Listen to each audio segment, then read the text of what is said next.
Question 14.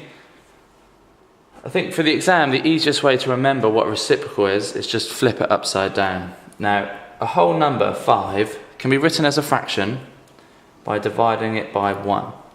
That's still 5. And if you turn those over, you get 1 over 5. And that is the answer. So the reciprocal of 1 over 5 is 5. It's just turning them over. Now, evaluate this. It means just apply some mathematics to this. So these two things are the same. Now, if you don't understand that, I would suggest you probably watch the videos. But most people just remember at this point for the exam is if it's a negative, it's the reciprocal. This is why it leads on. So if you imagine that is the same, when you reciprocate it, it leads to this. You swap them over and the power changes from negative to positive.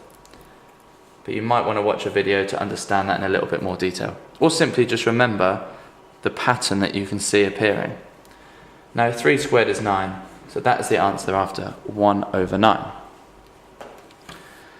Now again, this is non-calculator, but they're asking you to calculate something, so it means it's pretty easy. So this is very similar to indices. We've got 9 times 10 4 times, and we've got 3 times 10 3 times. Now with multiplication, you should know it doesn't matter which order you do things in, but it makes sense to do the 9 and the 3 first, which is 27. Now if we've got 10 4 times and 10 3 times, that's the same as times them by 10 7 times. You can see very simply we can add the powers to get the answer that we want. But this is not in standard form. You've got 1 mark for this, but not 2, because in standard form you must have the first number between 1 and 10. That's 27, so we can't have that. So we need to introduce a decimal point.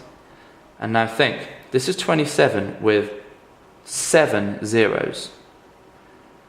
So 2.7 isn't going to have 7 zeros. It's going to need an extra 1. So to get the point from here to here, we're going to have to times by 10, and then another 7. So it's times in by 10 to the power of 8.